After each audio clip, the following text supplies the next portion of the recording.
So, a very warm welcome to our audience of GOTGM 2022. Today, we are honored to have with us Prof. Dr. Sanjay Rampal, who will be speaking on a very interesting topic called diet and nutrition. So, Prof. Sanjay, thank you for being here today. Thank you for having me. It's always a pleasure to talk to you all on various topics. All right, thanks, Prof. Sanjay. So, before we dive straight into the topic of discussion, I think it's only fair that the audience knew you a little bit better. So, allow me to have a proper introduction of Prof. Sanjay. So, Prof. Sanjay is a public health medicine specialist and a professor of epidemiology here at the Department of Social and Preventive Medicine, Faculty of Medicine, University of Malaya. He was medically trained in India and served in the Ministry of Health of Malaysia from 1998 to 2005. Following then, he moved to University of Malaya from 2005 onwards. He obtained his Masters of Public Health in 2004 from the prestigious Harvard University, and then also completed his PhD in epidemiology from Johns Hopkins University in 2014. His research focuses on both the epidemiology as well as the prevention of cardiovascular disease, and he hopes to leverage the information that he's producing to design and implement better prevention programs to improve our healthcare system. During the time of the pandemic, Dr. Rampal also shifted his research more on the epidemiology and prevention of COVID-19. And in addition to that, he aims to provide a better interpretation of COVID-19 evidence-based for the public and policymakers. And he actively communicates with the public through the media on current issues pertaining to COVID-19. So once again, we are honored to have you here, Prof. Sanjay. Thank you, Joel, for the very lengthy introduction. All right. So I guess we can move on to today's topic, which is diet and nutrition. And we will start off with our first section, which is called nutrient density as a basis for healthier food options. So, Prof. Sanjay, what exactly do you define as nutrient density? So basically, what we are trying to do is we're trying to move to a metric of measuring what are healthier foods and differentiating healthier foods from unhealthy foods, right? So you may have heard of various methods used in the past of dictating what is healthy and what is not. So nutrient density is a more recent concept that we use to help us measure or categorize foods as either being healthy or not. Typically, it's the basis for nutrient density calculation. There are various nutrient densities calculations that you can do, but they all involve the total amount of nutrients you consume divided by the amount of calories you take, for example, right? So then the idea is to apportion, right, that in a food that weighs so much, how much nutrients are there as a proportion of that amount. So I think that's why it's important. And typically, as I said, there are many metrics. So sometimes we use calories per 100 grams of food. Sometimes we use micronutrients or macronutrients such as protein. So if you're interested in the effect of a high protein diet, for example, you could look at the amount of proteins you consume in a certain amount of food measured as weight. That means grams or kilograms, not kilograms, grams typically. All right, thanks, Prof. Sanjay. So would you say nutrient density is how we can use to define healthy food? And is healthy food only based on nutrient density, or are there other factors that come into play when we define what is healthy food? I think that's a very important question, right? So I think nutrient density is just a metric we can use. We can use it to actually, we can also assess diets. Remember that when we talk about nutrition, that there are many levels of nutrition that we can discuss, because typically a person eats a food group, right? A type of food, and a collection of foods that a person consumes becomes a diet, right? So you have food items that you eat regularly, then you have a combination of foods prepared in a certain way that becomes a diet pattern, and in addition to food items and diet patterns, we can also go down really deep and look at nutrient levels, right? A certain nutrient compared with other nutrients. So if you remember, you might not remember. So you all are a bit younger, but if you go back to the 90s, right? Early 90s, they used to say cholesterol was bad, right? And it was because cholesterol is a nutrient, right? And what happened is, in addition to cholesterol, they were talking about saturated fatty acids. So saturated fatty acids is another fatty acid. Fats is a macronutrient, and saturated fatty acid is a subtype of fat in our diet. In our diet. So what the recommendations that came out then early on was that saturated fat was bad, and cholesterol was bad, right? So then they said, okay, reduce the amount of butter in your diet. This was really early in the 90s or late 80s. And what happened is people stopped eating butter, but they replaced butter with margarine, right? Margarine, which was high in trans fat, right? And so at that point of time, a couple of years later, they analyzed the data and they said, wait a minute, they even did a very big randomized controlled trial replacing fat intake with carbohydrate intake. And what they found from the large trial was contradictory to their predisposing assumptions. What they found was that the group that was randomized to carbohydrates were actually doing poorer than the group that was having their normal diets, right? So then they said, wait a minute, maybe we're measuring the wrong item here, right? So it's not a matter of fat, it's not a matter of carbohydrate, but it's the type of carbohydrates that you eat. Then they found out that the group that reduced their fat intake actually replaced their fat intake with simple processed carbohydrates. And I think that was a very big discovery, and it moved towards the concept of, it was not a matter of macronutrient as carbohydrate or fat, but it's the type of carbohydrate you consume and the type of fat you consume. Now, moving on to the carbohydrate analogy, is that when they look at carbohydrates, and carbohydrates is a very interesting macronutrient, is that all carbohydrates are not made the same. And so that's why this movement now of a low carb diet also has its own limitations, right? It's not that all carbohydrates are bad, but I think what they found was that simple processed carbohydrates had a more detrimental effect on your health compared with complex carbohydrates, right? Just because of the way it is metabolized and the way glucose is derived from those food items.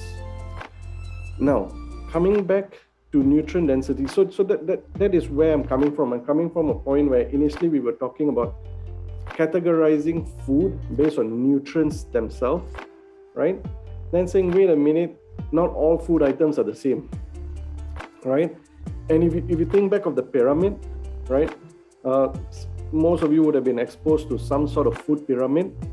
The prevailing pyramid of the 90s and maybe even the 2000s was the pyramid which showed fat at the top, that means least amount of fat, and carbohydrate was the bottom part, right? And that food pyramid actually, in the mid-2000s itself, got a lot of people started criticizing the food pyramid, right? It was interesting that the original food pyramid was actually sponsored by the Department of Agriculture, which also had so the question of independence came up because Department of Agriculture, the US Department of Agriculture actually had a large say in the wheat production of the world, right? And this moved on. So the food pyramid itself became problematic, right? So food pyramid, micronutrients became a problem. Then we went into diet patterns, right? Then we went into the issue that maybe it's not the nutrients, it's how you prepare your food which is important. So when you do nutrient analysis, you actually miss out on, number one, how the food is prepared, right? And number two, the combination of food items, right?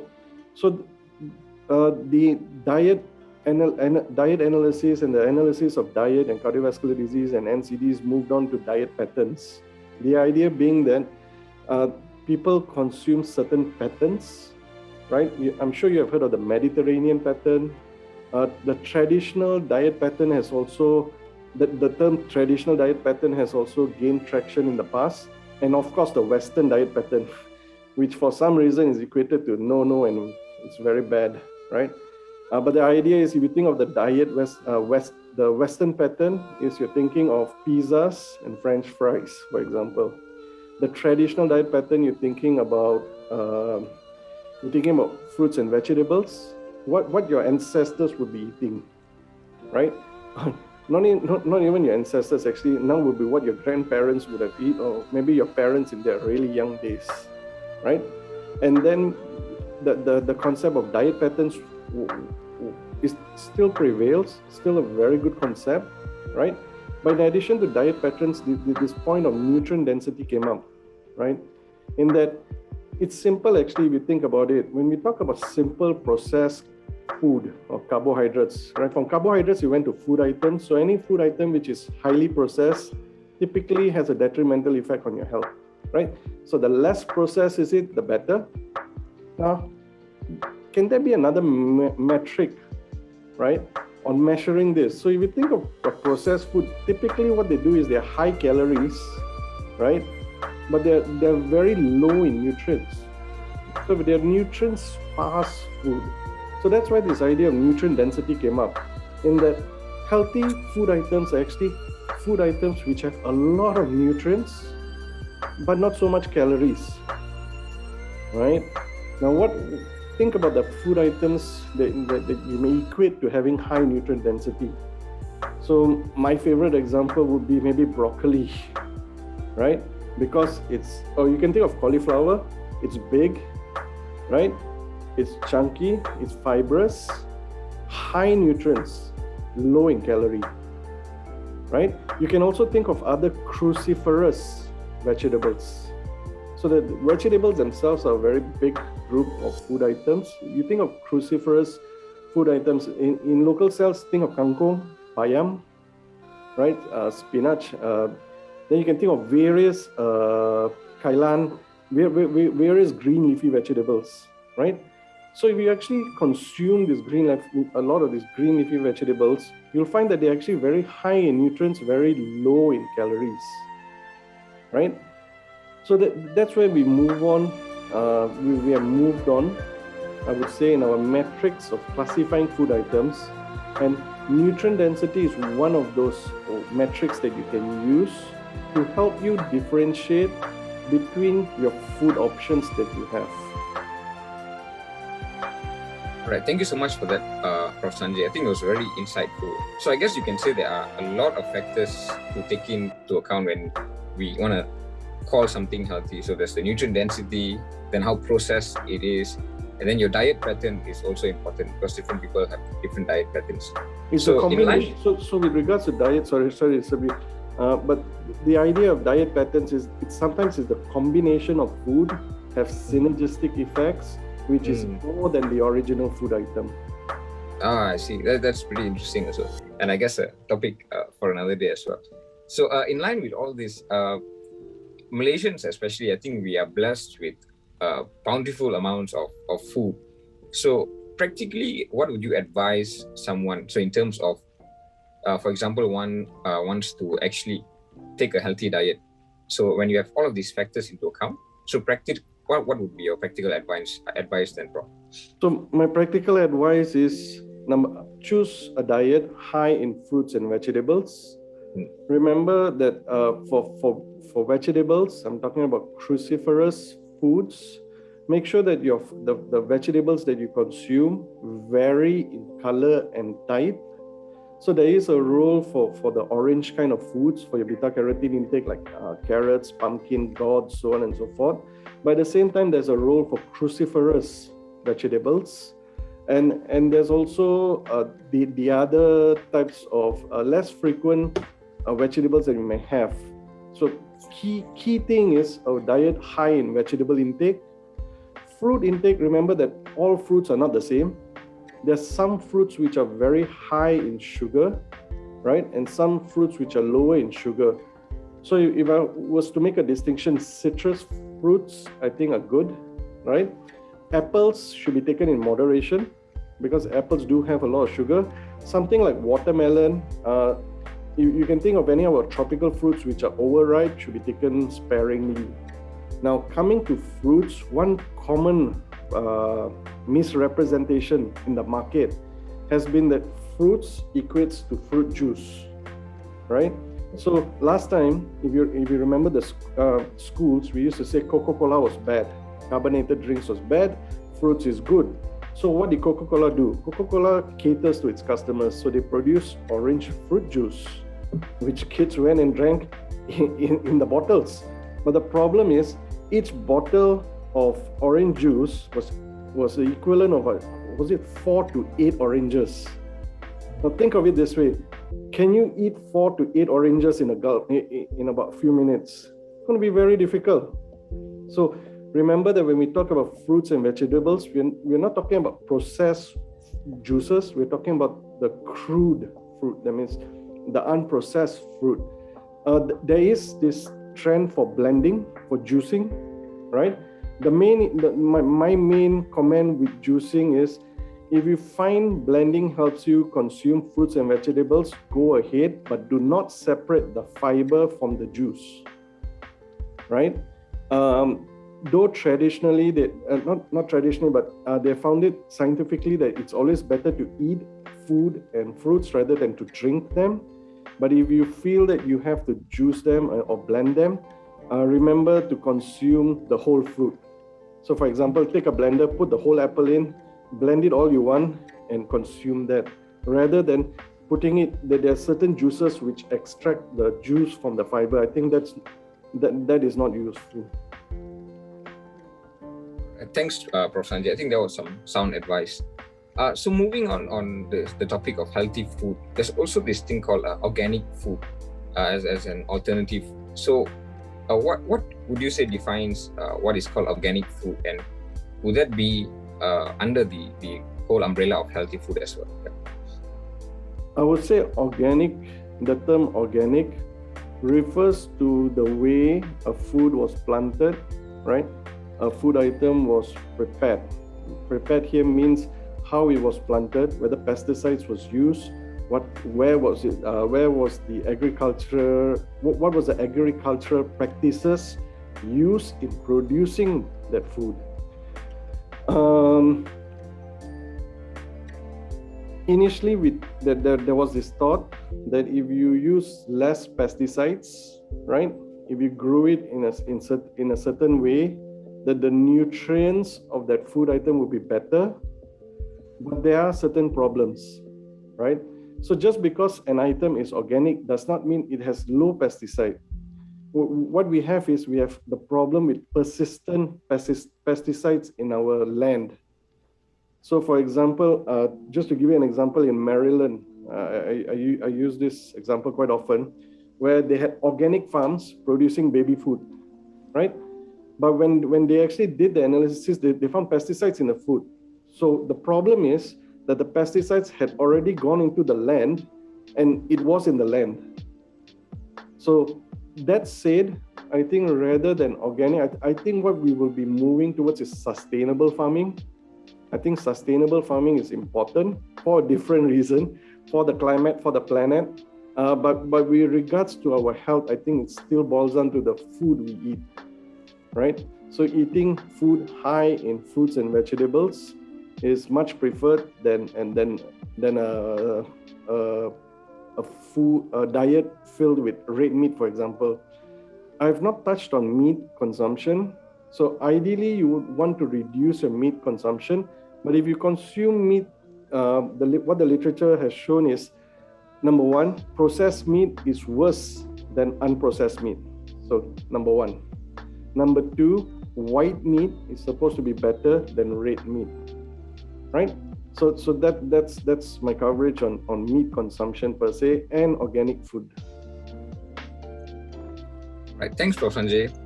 So moving on to vitamins, as we look at in bottles and supplements, So, what are some of the pros and cons of taking these types of supplements? And as much as they are convenient, do you think that the convenience they provide outweighs the potential drawbacks? Thank you for the question. So first, what I'll do is let me talk about multivites, right? Because I think vitamins are big. Interestingly, a number of systematic reviews and meta-analysis on multivitamins have found that there is no beneficial effect of multivitamins, number one. Number two, there may be a small increase in risk of mortality among those consuming multivites. But that's a small risk, about 5 to 10%. So what I would say is there's no evidence of a beneficial effect of multivitamins. However, there is a caveat, right? The caveat is you're not deficient in any vitamins. So the point about vitamins is you should not be deficient in them. But once if your vitamin levels are good enough, right, you're not deficient in them, consuming extra vitamins does not have any additional benefit. That's multivitamins. With regards to supplements, so the issue with supplements is again going back to my initial point on nutrients. If I was to give you a supplement in a pill, right, I wouldn't be giving you a tomato, a broccoli, or a mixture of vegetables in a pill. What I want to know is what is that magic chemical compound that I can give you that will improve your health. And so then you have all kinds of supplements. You go to a pharmacy, you get A to Z. There was even a vitamin called A to Z, by the way. It was a very famous, I think by Centrum. Centrum was one, and there were a lot of generics also A to Z vitamin. But coming back to supplements, so the issue with supplements is from the reviews that I have done, the only supplement which may be beneficial. So number one, I'm saying almost all supplements that there's no evidence of great benefit from randomized controlled trials. So typically you get evidence coming up from observational studies which show that so and so nutrient is beneficial. But when we go to randomized controlled trials, the benefit disappears. So the only thing that has persisted may be fish oil. And the fish oil comes from the long chain PUFAs, polyunsaturated fatty acid, omega-3, omega-6. But so far those, and even when we talk about PUFAs, you have the plant-based and you have fish-based. So the only thing that we have that I've seen for meta-analysis that has been beneficial is fish oil. However, there is an issue with fish oil that the benefit comes from deep fish, right? Because the way the benefit accrues is from the bigger fishes eating the smaller fishes who initially ate the seaweed or the algae, right? But the problem with this concentrating mechanism is it also concentrates other chemicals such as persistent heavy chemicals such as mercury, right? So that's where I say that there is that I've seen that there has been RCTs on this showing a benefit, but the evidence is still not causal. I wouldn't say it's causal yet. All other supplements so far have failed the large randomized controlled trial test. All right, thanks, Prof. I think that's a very interesting result from the RCTs, and quite shocking also based on what we've been. Yeah. Remember that the commercial interest in the supplements are so strong. They basically market anything and everything, right? So the moment an observational study finds, so and so is useful, soon after you'll have a marketing arm and people start selling it. I would say the latest fad is actually vitamin D, even though some may disagree, but I call it a fad because it is still not yet established. So before vitamin D, we had stuff like homocysteine. I'm not sure whether you remember, but there was a lot about homocysteine. And vitamin C was from the 80s. We used to give vitamin C to everybody. Then there was a trial done, ATBC trial, which had aimed to show definite proof that vitamin C was useful, and they found the opposite to be true. That those with vitamin C, if I'm not mistaken, had a higher risk of lung cancer. And soon after that, vitamin C got, and there were other trials with vitamin C and let's say URTI. And when the results of these RCTs come out, then the evidence diminishes. And it's very interesting, if you monitor the supplements market, the demand, there is some evidence, observational evidence, then the demand increases to a point where we say, wait a minute, a lot of people are taking this. Let's do a large randomized control trial. And then guess what? The evidence is not as you think it was, or there's no evidence, and then basically it decreases. The sales decrease. All right. Thanks, Prof. That was very, very interesting and nice to hear as well. So I guess now we can move on or transition into the second part of our podcast, where we talk about diet transition and obesity. So perhaps, Prof, you can define to us what exactly is diet transition and obesity. So let me put it this way. I'm talking about Malaysia right now, right? In Malaysia, we have had a transition in our population over the many years, right? If you think of the 70s, 70% were living in rural Malaysia. Approximately 30% was living in urban Malaysia. The cultures and practices that time in the 70s was one which was more agrarian. There's a lot of agriculture going on in the country.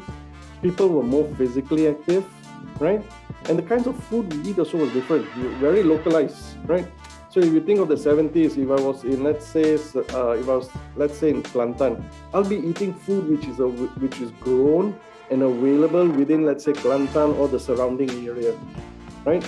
I won't be consuming apples from New Zealand and pears from South Africa, right? So what has happened is, over a period of time from the 70s to now, let's say 50 years, the population has changed. We have moved to the cities, right? We have become richer. Our world has changed. We live in a much more connected world. So my point just now, that if you were staying in a rural area last time, or even if you're staying in KL for that matter, you were not going to get peaches from South Africa or apricots from Chile, right? You were just going to get whatever was grown in our backyards outside KL, or worst come to worst, from Cameron Highlands or from surrounding areas. But the issue now is that food availability has changed on a global scale. Interestingly, the producers, if you talk about the large producers of the large companies that control food production, has actually reduced. There are very few countries, there are very few multinational companies controlling the availability of food. There is this illusion of choice at the moment. You think you have choice, right? And you think you're free to buy whatever you want. But the problem is, when you go down to, let's say, your Aeon, for example, right? Or Jaya Grocer, you are only limited to the choice you have in that place. And that food items were actually already chosen. And the interesting thing is, I'm not sure whether you all do, I do this because of, I don't know what, my interest in the area, but usually when I go around, I look at what food is available, and sometimes I just read the labels, right? Just to see which is healthy and which is not. But the interesting thing is, the food items available in Jaya Grocer and Village Grocer will be different from that available from, let's say, Aeon, right? Available from Pasar Malam. I'm not sure many still goes to Pasar Malam or the morning markets or night markets, but the kinds of food available to you in all these places are very different. So what that has done is, over a period of time, 50 years ago, we were eating locally produced foods which were seasonal. Some foods were in season sometimes and not in other times. We were less likely to eat processed food because we were all eating locally produced food which was not kept for long, right? Coming now, where food can be kept for years, right? The apple that you ate was not harvested yesterday. It was harvested many months ago, So there's a level of processing that occurs to all our food items. And because the availability of food has changed, our diets have changed. And this is what I summarize as diet transition. Our diets have moved on from the healthy traditional diets to a combination right now of what is available, which is a mix of healthy, traditional, Western, and also what is fast and easy. So if you think about, I don't want to only mention mamak food, but it's just that we all call it mamak food. Rather than mamak food, I would call it fast and freely available food. Right? This kind of diets are very different from what our parents or grandparents were eating many years ago. So that is diet transition. All right, thanks a lot, Prof. Sanjay. So moving on to obesity now. So you mentioned that with the diet transition, what we've been eating 50 years ago and now has completely changed.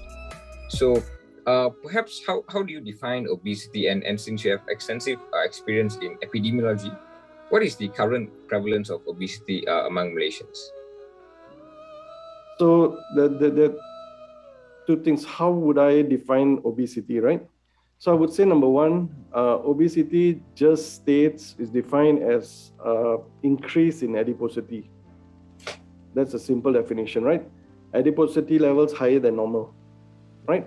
But that's the most general definition.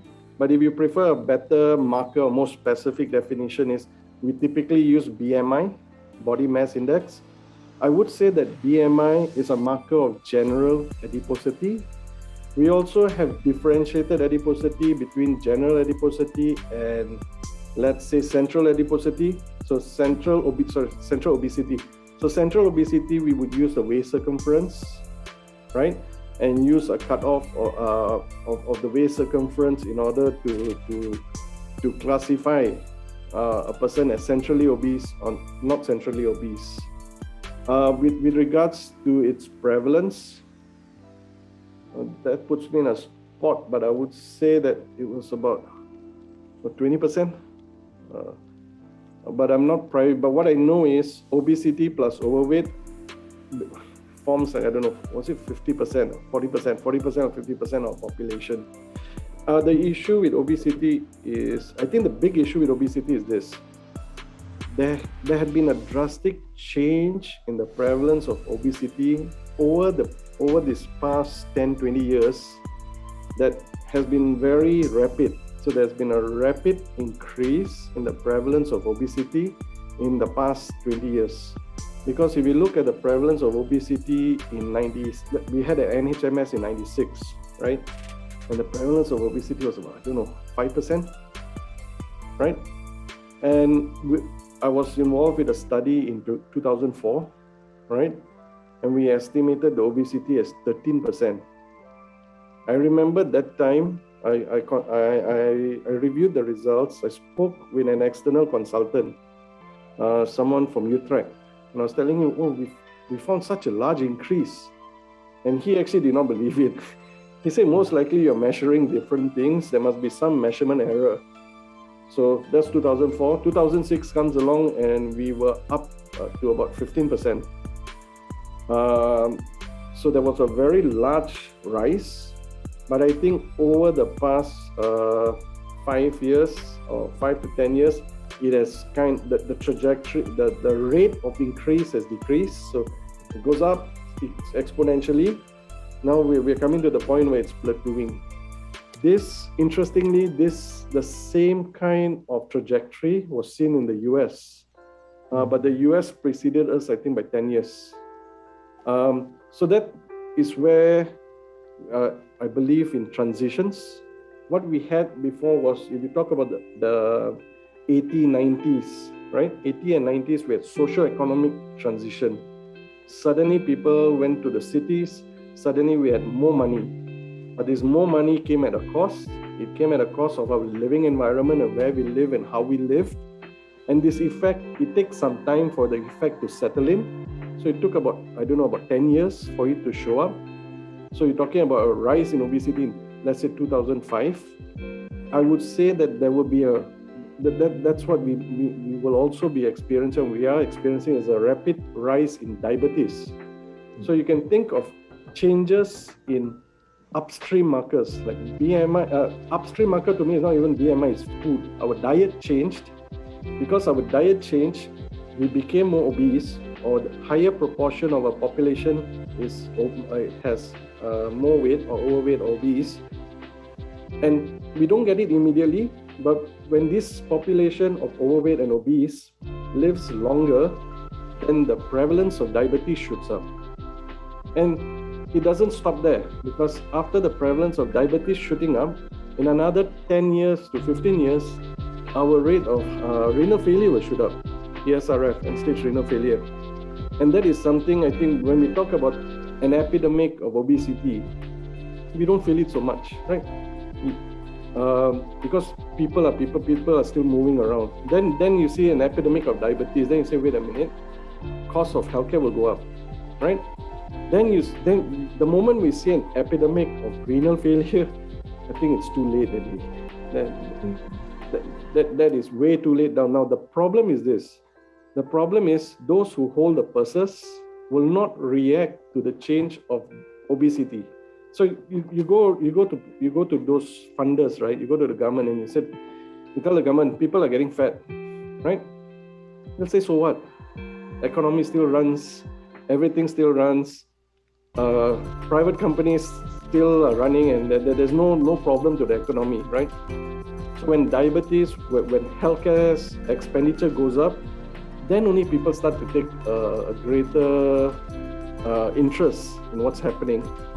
But that may be too late, because remember that complications of diabetes it's just a matter of time. Even though you have better control of it, but the complications will go up.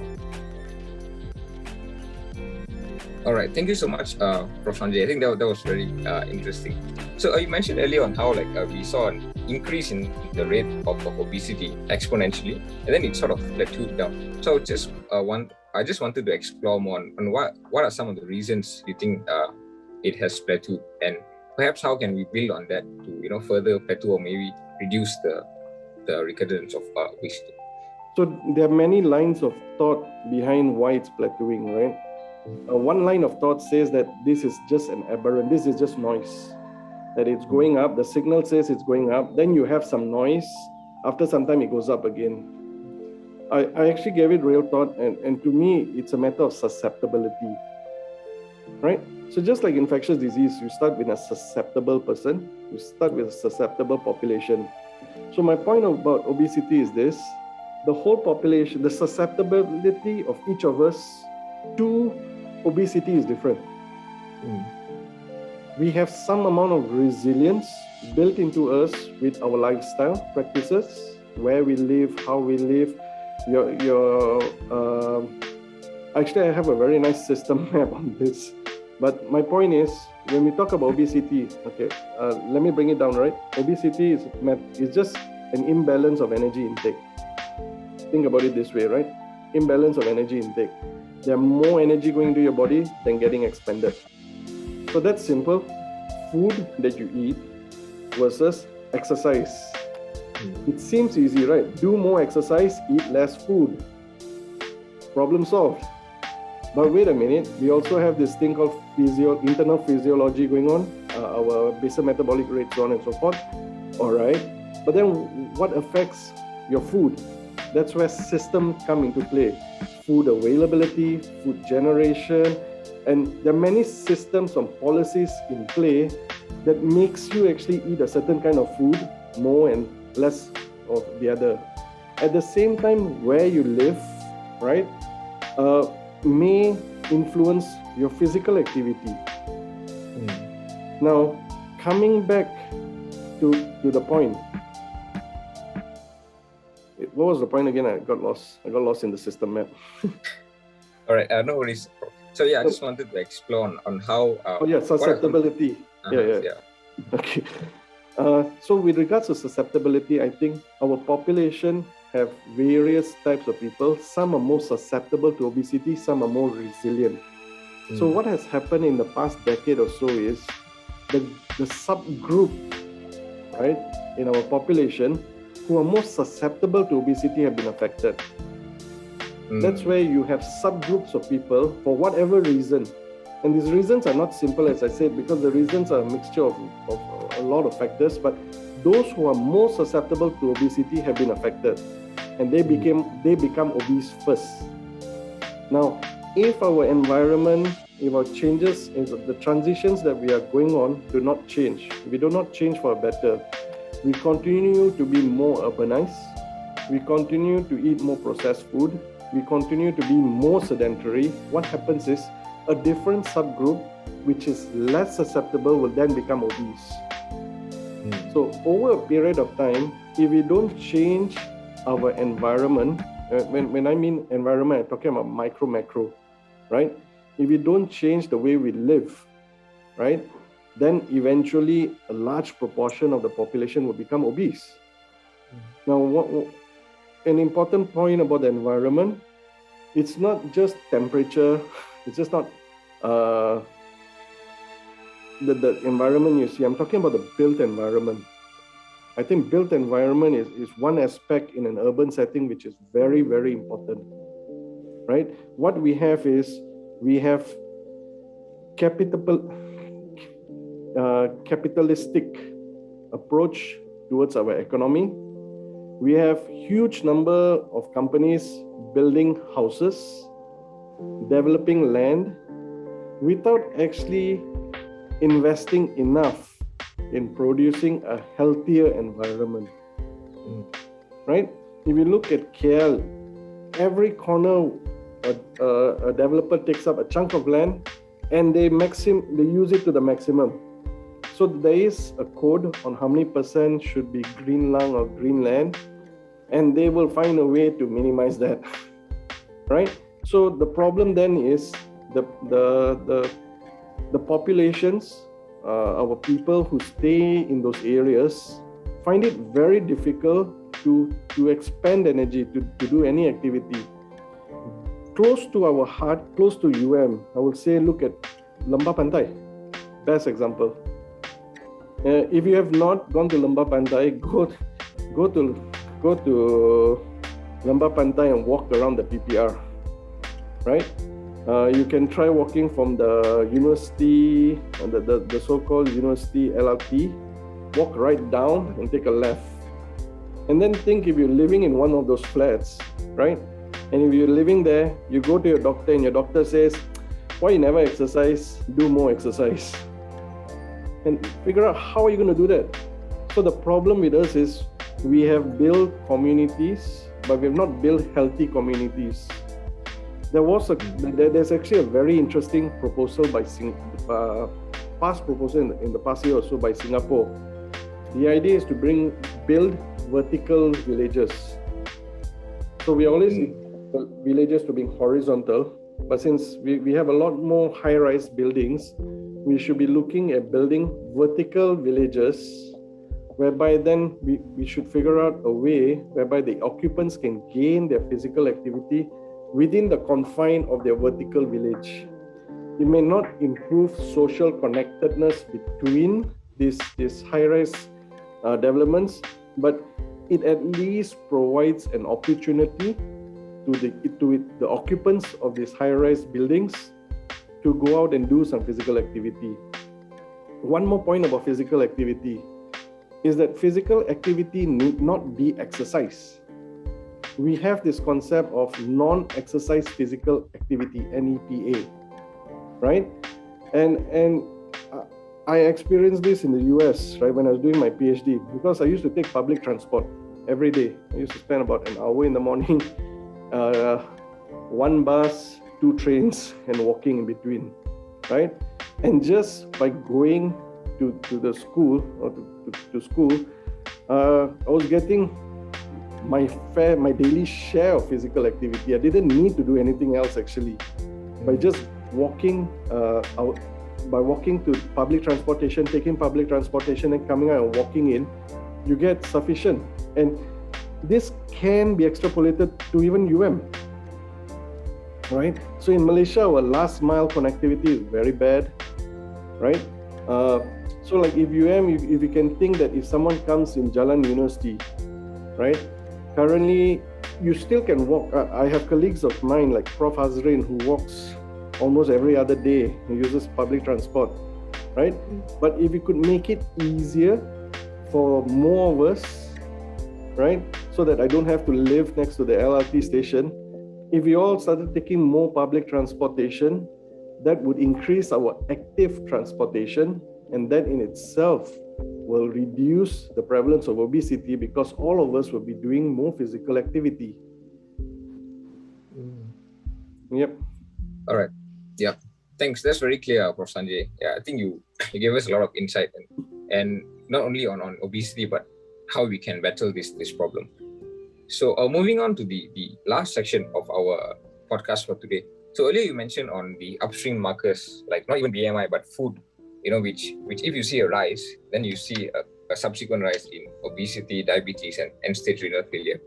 So just want to, in the line of food intake and all that.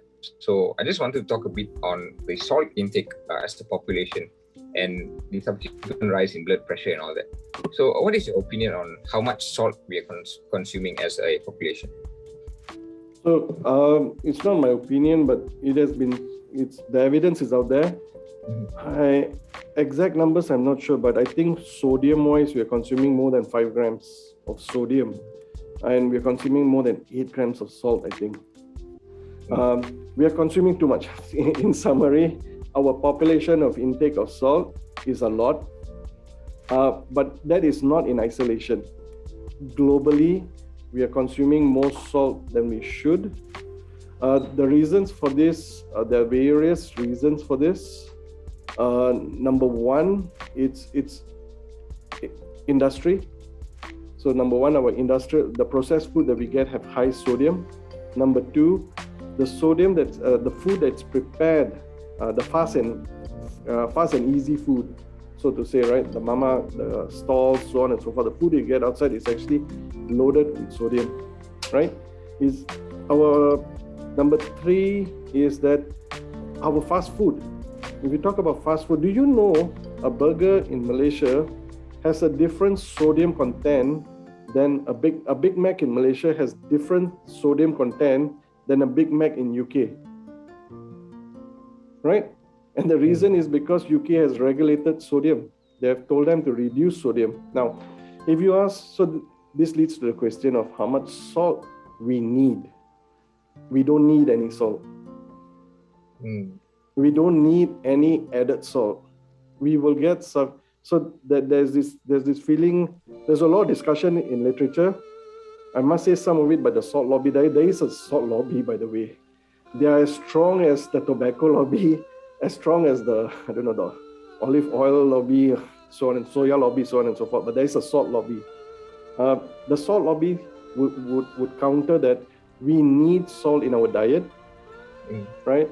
And they would give an example of the sub-Saharan. I forgot what was the tribe name, but in sub-Saharan Africa, you have this tribe who will travel about half a day to the salt deserts to lick salt because they don't have salt.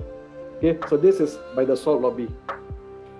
On the other side, you have a lot of evidence that we get enough sodium from the foods we consume. You don't need any added salt, number one. You don't need any added salt. Number two, the salt that we have in our food items can be drastically reduced. And there is very strong evidence that you can reduce 10% of your salt every 1 to 2 years without any change in taste. So when I said that the Big Mac in UK is different, so that's what I meant. So what they did was, at a population level, they decided to reduce the salt in all their food. And they found that people didn't notice. So first year, you reduced by 10%. And I think it was they did a review after 3 or 4 years and they reduced it further. And you can reduce your salt consumption every couple of years.